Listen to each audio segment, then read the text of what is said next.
हामी मध्ये अधिकांश शिक्षकहरू छौं। शिक्षाको लक्ष्य के हो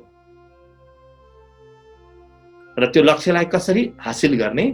मैले शिक्षालाई बीचमा किन राखेँ भने यो स्ट्रेस म्यानेजमेन्ट र लिडरशिप डेभलपमेन्ट नभइकन एजुकेसन हो। समयको पाबन्दीलाई ध्यानमा राखेर म सिधै सूत्रबद्ध कुरा मात्रै गर्छु। यसमा अघि पनि मैले सूत्रबद्ध कुरा मात्रै गरेँ। मैले पनि हाम्रो यो दिनभरिको कार्यक्रम हो। तनाव विसर्जन क्रिया भनेको सिंगल डे।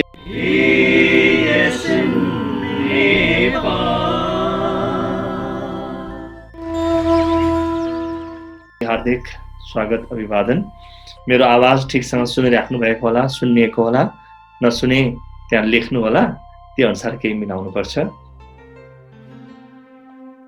मलाई आदरणीय विनोद सरले जुन विषयहरू दिनुभयो ती विषयलाई ध्यानमा राखेर म आफ्नो केही कुरा प्रारम्भ गर्छु।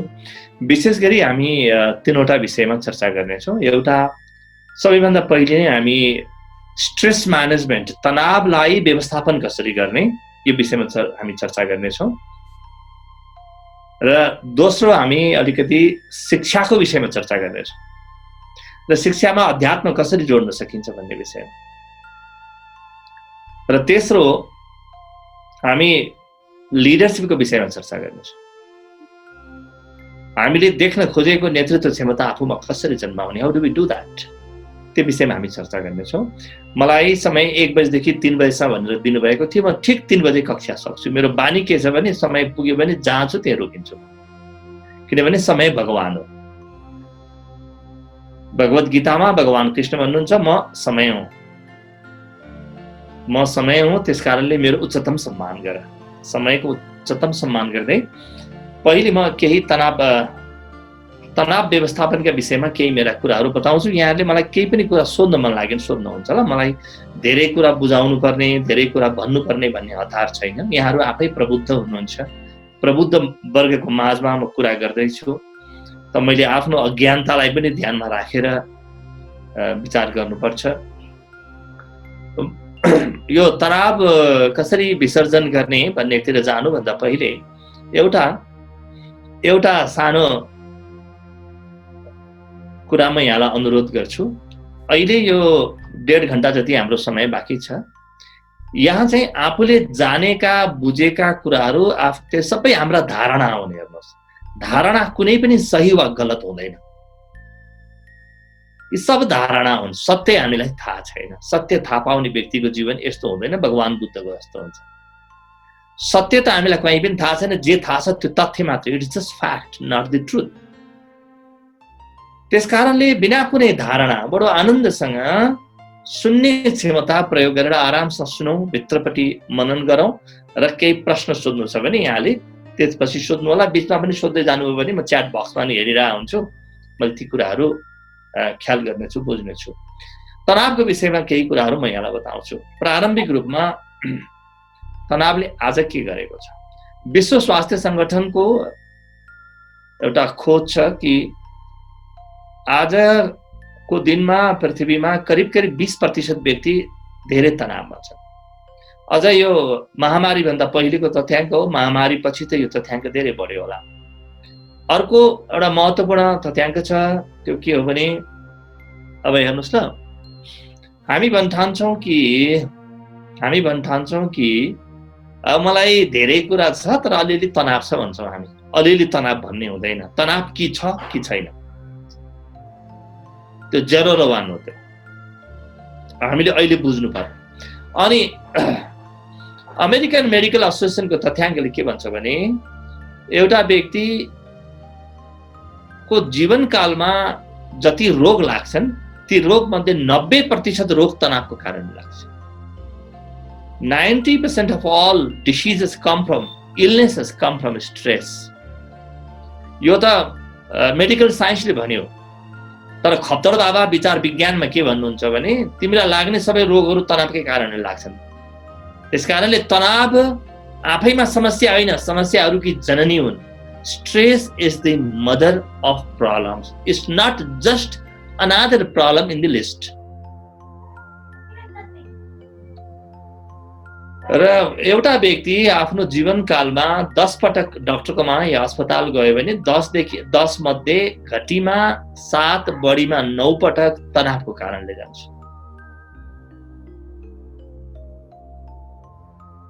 त यो तनावको तथ्याङ्क हो केही कुराहरू। अब तनावले हामीलाई के गर्छ भने तनावले हामीलाई सिधै हाम्रो भित्रको मनमा हिर्काउँछ। यसलाई म मेडिकली एकछिनपछि बताउँछु मेडिकल साइन्सको हिसाबले के हुन्छ भनेर। तर हाम्रो मनलाई असर गर्ने भएको हुनाले व्यक्तिको हरेक सोच, हरेक भाव र हरेक कर्मलाई तनावले प्रभावित गर्न सक्छ, हरेक कर्मलाई। त्यसकारणले सनातन वाङ्मयमा उपलब्ध छ, ठाउँ ठाउँ हामी भेट्न सक्छौँ कि रिसाएको व्यक्ति र तनावमा भएको व्यक्तिको कुरा नसुन्नु, सुने पनि उसलाई बिर्सिदिनु, बिचरा क्षमा गर्नुहोस्, किनभने ऊ आफ्नो होसमा छैन। होसमा छैन भने जस्तो एउटा कोही पागल व्यक्तिले हत्या गर्यो भने त्यो पागल व्यक्तिलाई हामी जेल चलान गर्दैन, किनभने यो होसमै छैन। के गरोस्, जानी गरे होइन। ठीक त्यस्तै गरी यदि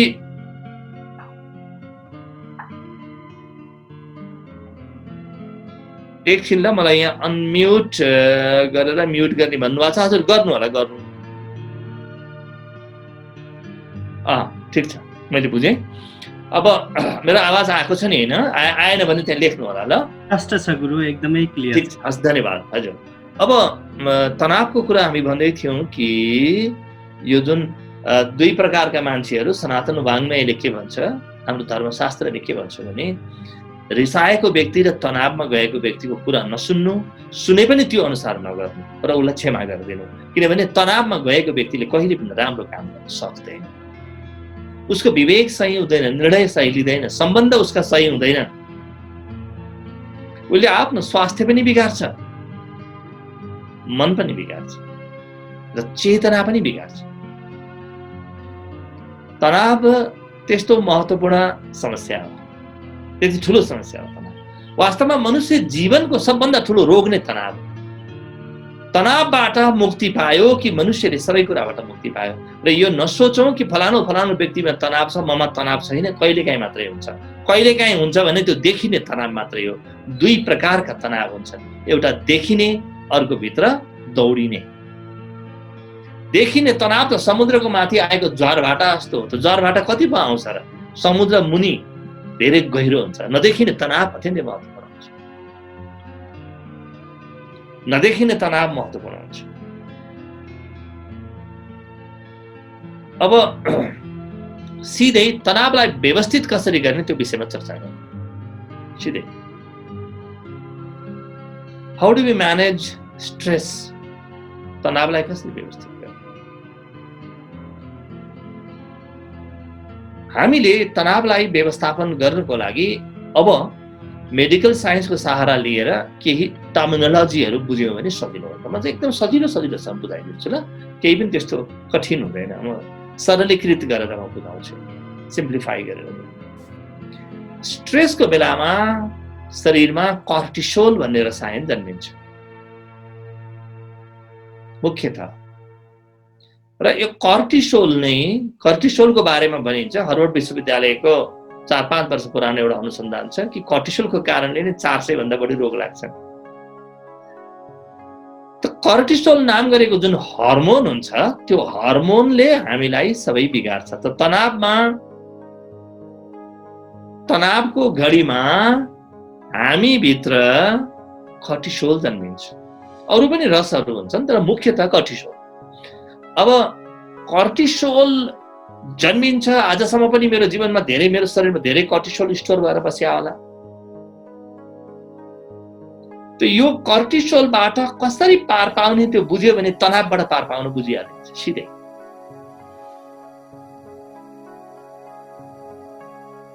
कर्टिसोल नकारात्मक रस हो, इट्स अ नेगेटिभ हार्मोन। थोरै चाहिन्छ, त्यसले मान्छेलाई काम गर्न प्रेरित गर्छ, तर धेरै भयो भने बडो खतरनाक।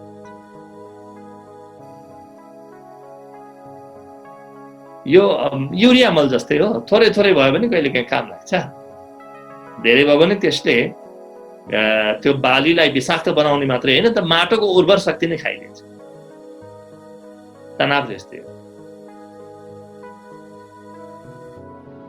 हजुर, कर्टिसोल होइन, कर्टिसोल, CORTISOLE मलाई यहाँ सोधिराख्नु भएको छ, म उत्तर पनि दिँदै जान्छु ल। इन्ट्रेक्टिभ बनाऊ, किनभने म त शिक्षक हुँ, कलेजको प्रिन्सिपल हुँ, एपेक्स कलेजको, र मलाई यो के भने कक्षा सञ्चालन गर्दाखेरि इन्ट्रेक्टिभ हुनुपर्छ भन्ने चाहिँ मलाई राम्रोसँग थाहा छ। अब यहाँ अरुण कुमार यादवजीले भन्नुभएको छ, except nature nothing can avoid stress. एकछिनपछि भन्नुलाई यो कुराको म उत्तर मेरो आफ्नो जीवनको अनुभव भन्दैछु यहाँलाई। अब कर्टिसोल जन्मिएको छ भने कर्टिसोल मेरो शरीरमा जुन डिपोजिट छ त्यसलाई कम गर्ने र अरू कर्टिसोल नजन्माउने उपाय के छ त? त्यति खोजे बुझिहाल्छ नि। How do I change my life style to eliminate and to avoid cortisol, more cortisol outbreaks in the future? कसरी? यसमा एउटा दुईटा कुरा।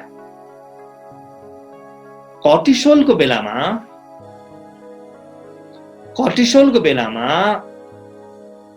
शरीरभित्र जति पनि समस्याहरू जन्मिन्छन् तीसँग लड्ने शरीरभित्र आफ्नो एउटा प्रणाली हुन्छ, इनबिल्ट मेकानिजम हुन्छ शरीर। त्यो इनबिल्ट मेकानिजमलाई हामी एक्टिभेट गर्न सिक्नुपर्छ। यो त कस्तो हो भने यो बिजुलीको स्विच छ, स्विचमा त अन र अफ दुइटै हुन्छ, तर हामीले अफ स्विच गर्यौँ, अफ सेमा राख्यौँ स्विच, अन गर्ने हामीलाई आएन भने प्रकाश कहिले पनि पाउँदैन। त्यस्तै गरी हामीले कर्टिसोललाई मात्रै अन गर्यौँ तर अरू सकारात्मक हर्मोनलाई अन गरेनौ भने केही पनि फाइदा हुँदैन, केही पनि फाइदा हुँदैन। सकारात्मक हर्मोनहरू के हुन्, कसरी जगाउने, यी सुन्ने बित्तिकै यहाँले लेख्ने काम पनि गर्दै जान सक्नुहुन्छ, किनभने यी कुराहरू चाहिँ यहाँलाई लाग्ने छ कि यी विषयहरू चाहिँ तपाईले प्रयोग गर्न सक्नुहुन्छ। आज हामी जुन पनि कुराहरू गर्छौँ ती सबै प्रयोगात्मक कुराहरू मात्रै गर्छौँ। अनि प्रयोगात्मक गर्छौँ। अर्को कुरा के भने तपाईको विचारसँग मेरो विचार मेल खाएन भने हुन दिनुस्। आफूसँग विचार मिल्ने व्यक्तिसँग कहिले केही पनि सिकिँदैन, आफ्नो अहंकार बाहेक केही पनि बढ्दैन। सिक्नु छ भने एकदम अर्को ध्रुवमा गएर सिक्नुपर्छ। आफूलाई हरेक दिन चुनौती दिनुपर्छ,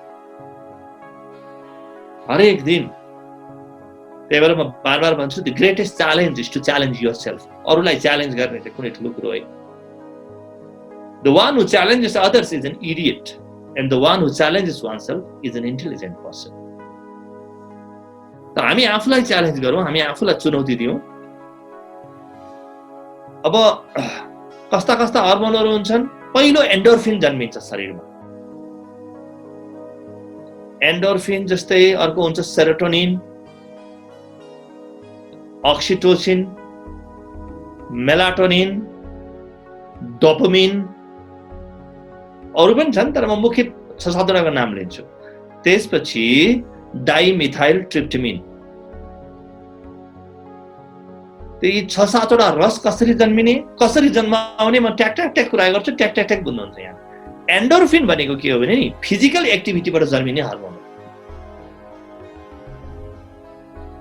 त म जति योगाभ्यास गर्छु, व्यायाम गर्छु, आफूलाई सक्रिय राख्छु, त्यति नै तनावको सम्भावना कम हुन्छ, किनभने एन्डोर्फिन जन्मिएको बेलामा कर्टिसोल आफै घट्छ। सबै एन्टिडोट हो।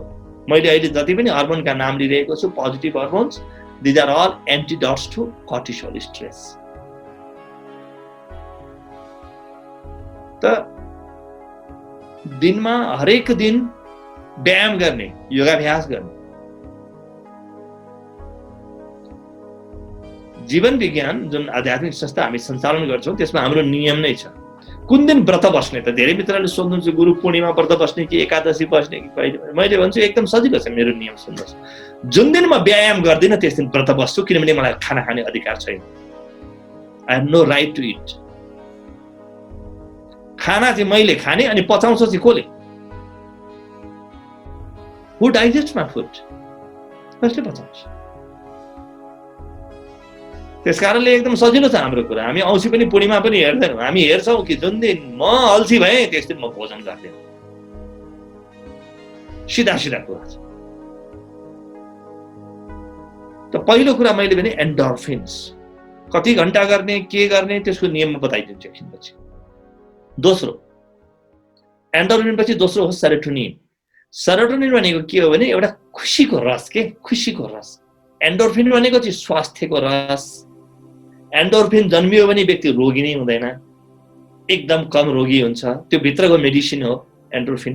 यो एन्डोर्फिन के हो भने नि यहाँलाई थाहा छ, एकदमै क्यान्सर जस्तो, दम जस्तो असाध्यै पीडा दिने औषधि भयो के अरे चाहिँ यो रोग लाग्यो भने टर्मिनल अवस्थामा मर्फिन दिन्छन्। हामीले सुनेका छौँ नि।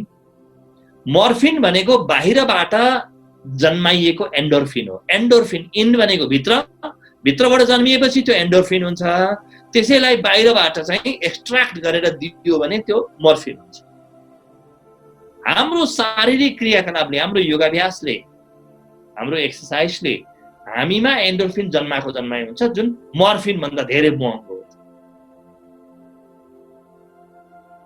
ठिक त्यस्तै गरी सेरोटोनिन। सेरोटोनिन चाहिँ के हो भने खुसी या प्रसन्नताको रस हो। सेरोटोनिन भएको व्यक्ति सामाजिक पनि हुन्छ कि उ प्रसन्न हुन्छ के। प्रसन्न भएपछि नि सबैलाई भेट्न मन लाग्छ। एक्लै हाँस्नु जस्तो लाग्दैन। हाँस्दा एक्लै हाँस्नु मजा आउँदैन। रुँदाखेरि व्यक्ति एक्लै रुन मजा आउँछ। रुने एक्लै हो, हाँस्ने त सबसँग मिलेर। दोस्रो सेरोटोनिन। सेरोटोनिन सुखको रस हो, खुसीको रस हो, प्रसन्नताको रस हो हामीभित्र। त्यो जन्मिने भने व्यक्ति सामाजिक हुँदैन, व्यक्तिलाई कुनै कुरामा रुचि नै लाग्दैन। साधारणतया सेरोटोनिन बिग्रियो भने व्यक्ति डिप्रेसनमा जान्छ। र सेरोटोनिनको सप्लाई कम भएर, बडीमा रस कम भएर, प्रोडक्सन कम भएर आत्महत्या अत्यन्तै धेरै हुन्छ। किनभने सेरोटोनिन नहुने बित्तिकै व्यक्ति खुसी हुनै सक्दैन, प्रसन्न हुनै सक्दैन। झन्झटमा जान्छ व्यक्ति। सेरोटोनिन कसरी जन्माउने त्यो कुरा म चर्चा गर्छु, तर एउटा दुई तीनवटा अरू रसायनको चर्चा गर्छु। सेरोटोनिन पछि मैले यहाँलाई अक्सिटोसिन भनेको थिएँ। एउटा त थोरै म सेरोटोनिनको बारेमा भनौँ ल। सेरोटोनिन चाहिँ जति खुसी हुन सक्छु उति जन्मिन्छ। हेर्नुहोस् ल, जति सामाजिक हुनु, जति नेटवर्क गर्छु म त्यति जन्मिन्छु। त्यस कारणले खुसी जीवनको सबभन्दा ठुलो कमाइ हो। पहिलो कमाइ त्यही। खुसी बेचेर धन किन्ने व्यक्ति अन्ततोगत्वा दुखी भएर मर्नेछ। खुसियालीलाई बेचेर धन कमाउने होइन। खुसियालीलाई कहिले बेच्नुहुन्न आफ्नो खुसियालीलाई। र सबभन्दा ठुलो मानव अधिकार हो कि मैले आफ्नो खुसियालीको रक्षा गर्न सकौँ। र कर्तव्य पनि हो कि मेरो खुसियालीको मैले रक्षा गरौँ। किनभने अध्यात्म के भन्छ भने जहाँ अधिकार छ त्यहाँ कर्तव्य सँगसँगै आउँछ। कसैसँग माग्ने अधिकार होइन यो जीवन। हामी आफू भित्रबाट कर्तव्यको पालन गर्यौं कि अधिकारको भाव जन्मिहाल्छ। स्वस्थ हुनु मेरो अधिकार हो भने व्यायाम गर्नु मेरो कर्तव्य हो। सुपाच्य भोजन गर्नु मेरो कर्तव्य हो। धन आर्जन गर्ने मेरो अधिकार हो भने उद्यम गर्ने, काम गर्ने, व्यवसाय गर्ने वा चाहिँ आफ्नो नोकरी गर्ने, जे गर्ने हो त्यो गर्नु मेरो कर्तव्य हो। यसै धन सृजना हुँदैन। त्यसकारणले जीवनको शब्दकोशमा वा जीवनको संविधानमा अधिकार र कर्तव्यको एउटै अर्थ हुन्छ। मात्र अधिकार खोज्यो, कर्तव्यतिर ध्यान दिएन व्यक्ति भने व्यक्ति पाखण्डी हुन्छ, द्वैत आचरण जन्मिन्छ, अल्छी हुन्छ र आलस्य जीवनको क्यान्सर हो। आलस्य नाम गरेको रोग जीवनमा लागेको छ भने बाँकी केही पनि चाहिँदैन, त्यसैले सिधाइदिन्छ जीवन। अरू केही पनि चाहिँदैन मलाई कोही शत्रु बनाउनु पर्दैन, कुनै रोग पनि लाग्नु पर्दैन। किन रोग लाग्नु पर्यो बेकारमा? त्यो आलस्यले सिधाइहाल्छ नि जीवन, केही बाँकी नै राख्दैन। त हामी चर्चा गर्दै थियौं सेरोटोनिनको। प्रसन्नता, खुशी, सामाजिकता, मान्छेसँग भेट्ने, कुरा गर्ने, आफ्नो मनको कुरा राख्ने। त्यसपछि तेस्रो अक्सिटोसिन। अक्सिटोसिन यस्तो रस हो जसलाई यो हर्मोनलाई, अक्सिटोसिन हर्मोनलाई is the queen of all hormones भनिन्छ। यो चाहिँ लभ हर्मोन हो, प्रेमको रस हो। हामी बच्चा बच्चीसँग, आफ्नो घर परिवारसँग, साथीभाइसँग जुन प्रेम जन्मिन्छ नि, त्यो अक्सिटोसिनको कारणले। सेरोटोनिन हो, सेरोटोनिन होइन, सेरोटोनिन, NIN, सेरोटोनिन हो। अब अक्सिटोसिन चाहिँ प्रेम। हेर्नुहोस्, जीवनमा व्यवहार गर्ने प्रेमलाई ध्यानमा राखेर मैले विनोद सरसँग कस्तो व्यवहार गर्ने त, उहाँसँगको प्रेम बढिराखोस् त्यस्तो व्यवहार गर्ने हो। जोसँग पनि व्यवहारमा, सामाजिकतामा प्रेम महत्त्वपूर्ण हुन्छ, न कि अरू कुनै कुरा। उहाँको दोष, उहाँका अवगुणहरू मैले हेर्न थालेँ भने कहिले पनि जीवनमा सहकार्य जन्मिँदैन। र अक्सिटोसिन नभइकन टिमवर्क जन्मिँदैन, सहकार्य जन्मिँदैन कहिले पनि। सेरोटोनिन र अक्सिटोसिन कम्पलसरी हो टिमवर्कको लागि। जो व्यक्तिको सेरोटोनिन, अक्सिटोसिन ठिकसँग जन्मिरहेको छैन, त्यो व्यक्ति कुनै पनि टिममा बसेर काम गर्नै सक्दैन। र टिममा काम गरेन भने केही पनि हुँदैन। एक्लै काम गर्न मन छ भने चर्पी भित्र गएर चुकुल्लाएर बसे हुन्छ। त्यही मात्रै ठाउँ हो जहाँ एक्लै काम गर्न सकिन्छ। सबैसँग मिलेर काम गर्न सक्ने क्षमता मात्रै म्यानेजमेन्ट स्किल हो, टिमवर्क हो। टिमवर्कलाई संस्कृतमा गणपति भनिन्छ। गण भनेको टिम, पति भनेको लिडर, टिम लिडर। गणेश पुराण भनेको लिडरसिपको साइन्स हो। गणेश पुराण लिडरसिपको साइन्स। शिव पुराण वैराग्यको विज्ञान हो। विष्णु पुराण कर्मको विज्ञान हो। भागवत पुराण भक्तिको विज्ञान हो। भगवत गीता पूर्ण विज्ञान हो। यो सबै छ। यस्तो कुनै ज्ञान छैन जुन ज्ञान भगवत गीतामा आउँदैन। त अक्सिटोसिन, मैले प्रेमपूर्ण व्यवहार गरेँ भने अक्सिटोसिन जन्मिन थाल्छ। त आफ्ना मान्छे बनाउँदै बनाउँदै जाउँ। त्यही भएर म बार भन्छु, जीवनमा डिसलाइक बटनलाई बन्द गरिदिनुहोस्, लाइक बटन मात्रै लगाउनुहोस् जीवन। यो हाम्रो हितमा छ। त्यसपछि अक्सिटोसिन पछि अर्को महत्त्वपूर्ण रसको म चर्चा गर्छु। त्यसको नाम हो मेलाटोनिन। अब यहाँ धेरैलाई तत्काल कुरा बुझेको अनुभूति हुन्छ मैले यो मेलाटोनिनको चर्चा गरेँ भने। किनभने मेलाटोनिन भनेको निद्रा हो। मेलाटोनिनले के गर्छ? निद्रा दिन्छ। अक्सिटोसिनले के दिन्छ? प्रेमको सप्लाई गर्छ, लभ इमोसन हो। जस्तो अहिले जर्मनीमा, जापानमा, स्विजरल्यान्डमा के गर्न थाले संस्थाहरूले भने, वर्क प्लेसहरूले के गर्न थाले भने, कसरी सेरोटोनिन र अक्सिटोसिन बढ्छ त्यस्तै प्रकारको एन्भाइरोमेन्ट क्रिएट गर्न थाले। अनि लिडरसिप र टिमवर्क एकदम राम्रो हुन थाल्यो। त्यस्तै मेलाटोनिन चाहिँ बन्नलाई के बन्नुपर्छ भने नि, मेलाटोनिन बन्नलाई यी बाँकी अहिलेसम्मका 3टा कुरा बन्नुपर्छ। हेर्नुहोस् ल, एन्डोर्फिन, सेरोटोनिन, अक्सिटोसिन नबढिकन मेलाटोनिन बढ्दैन। मेलाटोनिनको सप्लाई बढी भयो भने व्यक्ति डिप्रेसनमा जान्छ, कम भयो भने निद्रा लाग्दैन। अनिद्राको समस्या सबै मेलाटोनिनसँग सम्बन्धित छन्। हामीले जीवन विज्ञानमा मात्रै अहिलेसम्म घटीमा 20,000 व्यक्तिहरूलाई अनिद्राबाट मुक्त गर्यौं होला। त्यो के हो त भन्दा कसरी मेलाटोनिन जन्मिन्छ त्यो तरिका सिकाइदिएपछि त निद्राबाट त निस्किनु पर्यो कुनै पनि उपाय छैन। के अनिद्राबाट बाहिर निस्किनु पर्यो अरु कुनै उपाय छैन। र अध्यात्ममा यसका सबै समाधान छन्। मेडिकल साइन्समा प्रब्लम छन्, अध्यात्ममा सोल्युसन छन्। तपाईलाई बताउँछु म एकछिन। मेलाटोनिन चाहिँ निद्रारस। निद्रारस भनेको के हो?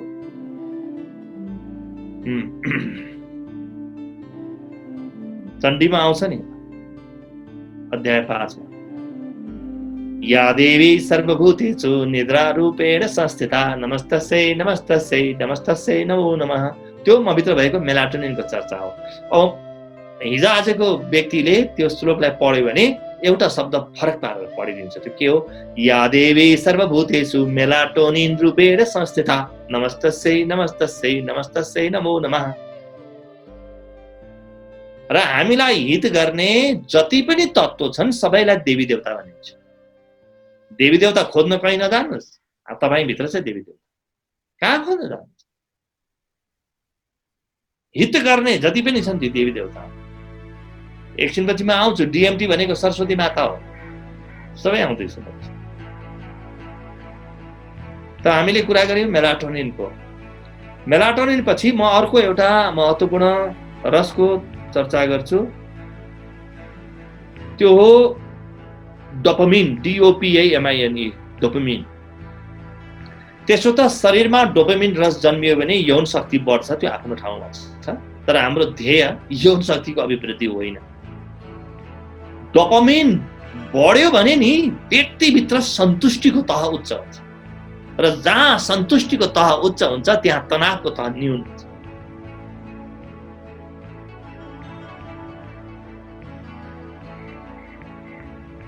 मेरो कुरा यहाँलाई पचाउन समय लाग्ला भनेर म रोकिँदै बोल्दैछु है। डोपामिन र यो डोपामिन जुन छ नि, म्यानेजमेन्ट पढाउने टिचरहरूलाई, यो विज्ञानका अरू सबै शिक्षकहरूलाई सबैभन्दा महत्त्वपूर्ण हो। किन म भन्छु? अब सबैको लागि महत्त्वपूर्ण। डोपामिन भन्ने रसले के गर्छ भने मभित्र सन्तुष्टि दिन्छ के? सन्तुष्टि, मैले वाउ केही गरेँ भन्ने फिलिङ दिन्छ। सेन्स अफ अचिभमेन्ट जुनलाई भनिन्छ, मैले गरेँ भन्ने फिलिङ दिन्छ। It is very important in professional life, personal लाइफमा पनि, परिवारमा, सम्बन्धमा पनि। डोपामिन त डोपामिन बढ्ने सबैभन्दा राम्रो तरिका हो लक्ष्य निर्धारण गरेर कर्म गर्नु। जसको जीवनमा लक्ष्य छैन त्यो व्यक्तिको जीवनमा डोपामिन कहिले पनि जन्मिँदैन। त्यही भएर यहाँलाई थाहा होला, यो मैले ती खेलाडीको नाम बिर्सेँ, किनभने म यो अरू कुरामा अलिक कमै ध्यान दिने खाले मान्छे हो। यो बेलायतका एकजना खेलाडी 2 वर्ष अगाडि डोपिङ टेस्टमा फेल भए, सुन्नुभयो होला। डोपिङ टेस्ट भनेको के हो भने नि डोपामिन बाहिरबाट हाल्न मिल्छ कि इन्जेक्सन दिनु मिल्छ। त्यो इन्जेक्सन दिएको छ भने त्यो व्यक्ति यस्तो गर्छ, यस्तो पर्फर्मेन्स गर्छ उसले, तर डोपामिन बाहिरबाट जन्माउने होइन, भित्रबाट जन्माउने। र डोपामिन जन्माउनु अर्को तरिका, आध्यात्मिक तरिका त म बताउँछु एकछिनपछि। तर अहिलेलाई के बुझौँ भने डोपामिन जन्माउने टार्गेटले हो।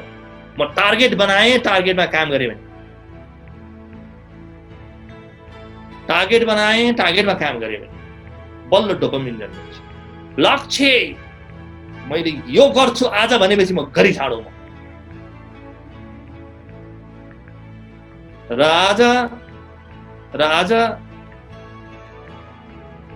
आज जुन छ, आजको मनुष्यमा लक्ष्य भनेको एकदमै कम, लक्ष्य केही पनि छैन।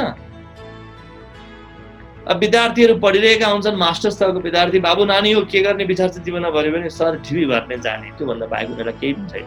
धेरै हो नि ब्याङ्कको जागिर खाने। जीवनको कुनै लक्ष्य हुन्छ यस्तो पनि? जीवन त कुनै महान कुरा होला नि, जहाँ बिना लक्ष्य एक कदम पनि अगाडि चाल्न मिल्दैन। र सबभन्दा रमाइलो त म्यानेजमेन्ट हामीले धेरैले पढ्यौँ, यहाँले पनि पढ्नु भयो होला।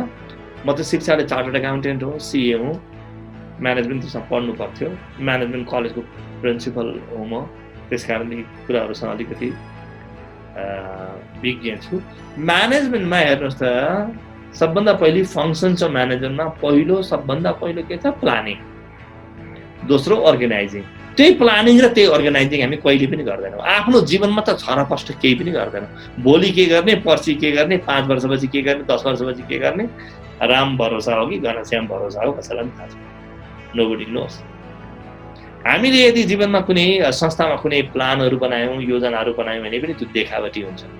र योजना होइन, योजना बनाउन छोडेर कार्य योजना बनाउनु पर्छ। टास्क ओरिएन्टेड, यस दिन यो काम गर्छु भन्ने टास्क ओरिएन्टेड भए मात्रै डोपामिन जन्मिन्छ। प्लानले केही पनि गर्दैन। It has to be a work plan. यो कारको प्लानिङको कुरा गरेर बसिरहेछौँ हामी। कुनै प्लानिङ कमिसन, बाबा वर्क प्लान कमिसन बनाउनुहोस् न। के को प्लानिङ कमिसन हो? वर्क प्लान चाहियो हामीलाई त, र हामीलाई हाम्रो पर्फर्मेन्स चाहिँ वर्क प्लानको अगेन्स्टमा गर। बाबा मलाई दिएको जिम्मेवारी मैले कति पुरा गरेँ, मैले के नयाँ गरेँ, त्यसको आधारमा गरेँ। यो डोपामिन। अब अन्तिम कुरामा जाँदैछु म, अन्तिम हर्मोन। त्यसो त थुप्रो छ, 7 जति मैले चर्चा गरेँ होला। डोपामिन पछि अर्को छ DMT, dimethyl tryptamine.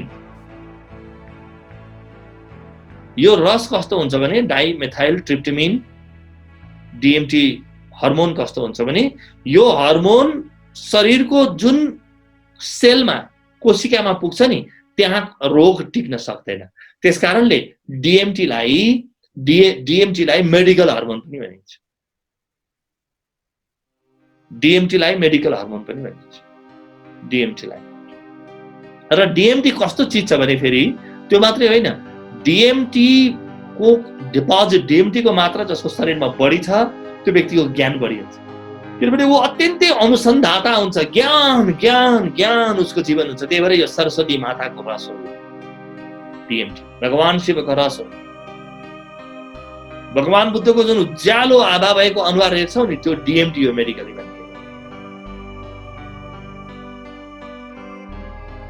That's DMT।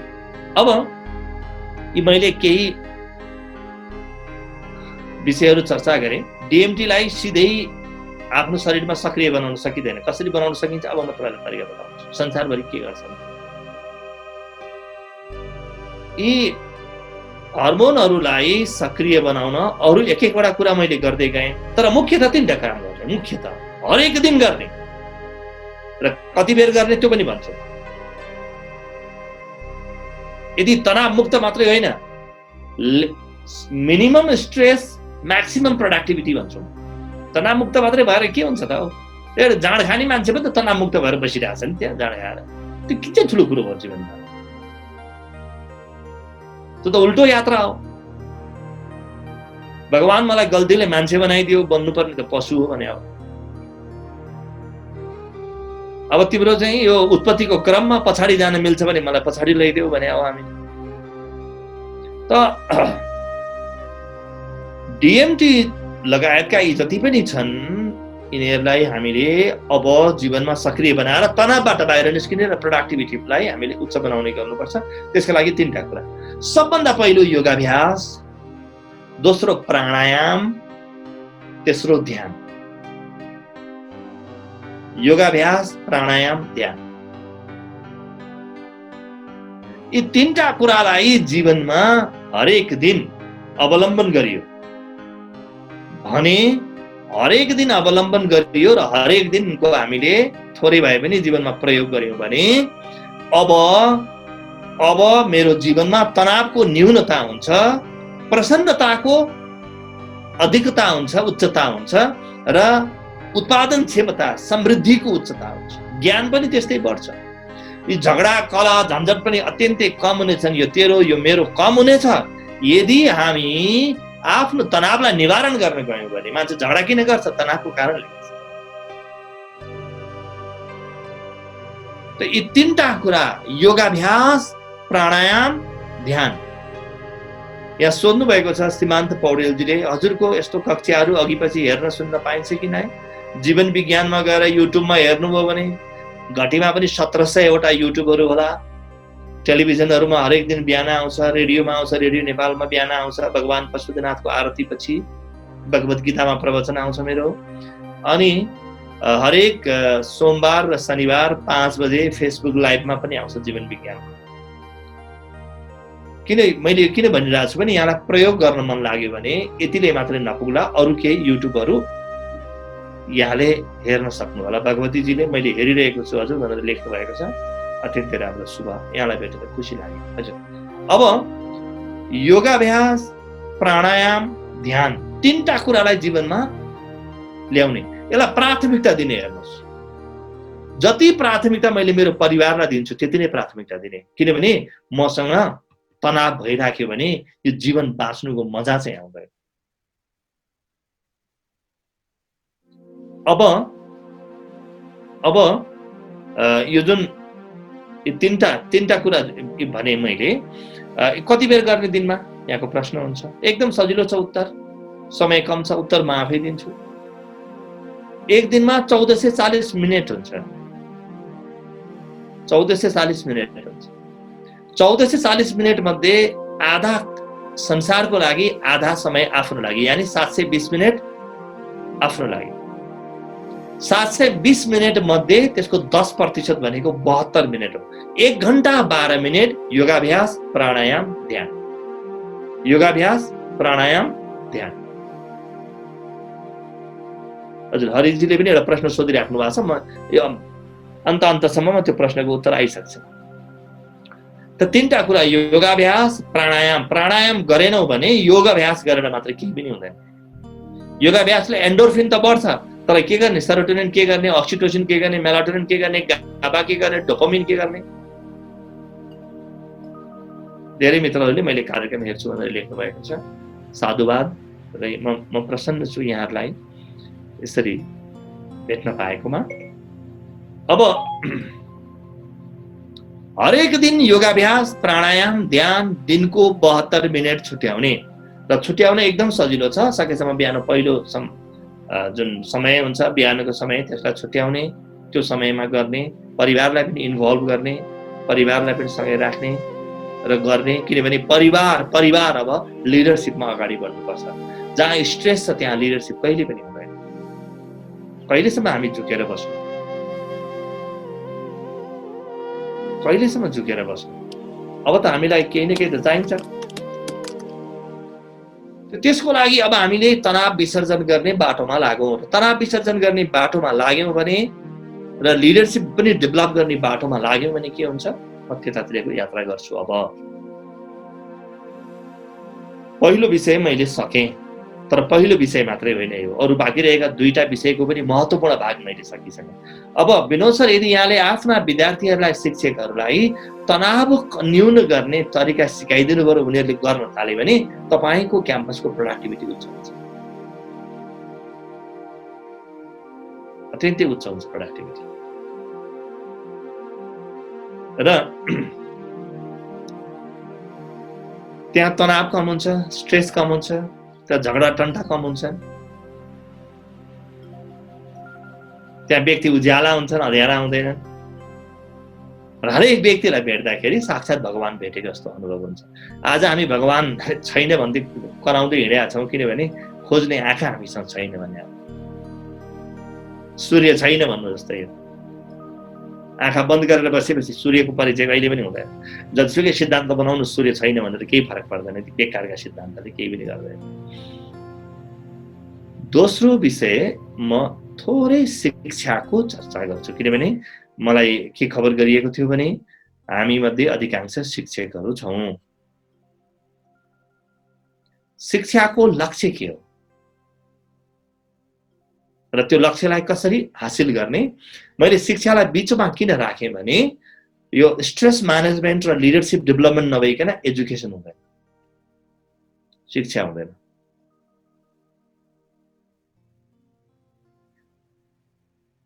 अब समयको पाबन्दीलाई ध्यानमा राखेर म सिधै सूत्रबद्ध कुरा मात्रै गर्छु यसमा। अघि पनि मैले सूत्रबद्ध कुरा मात्रै गरेँ, मैले भने हाम्रो यो दिनभरिको कार्यक्रम हो। तनाव विसर्जन क्रिया भनेको सिंगल डे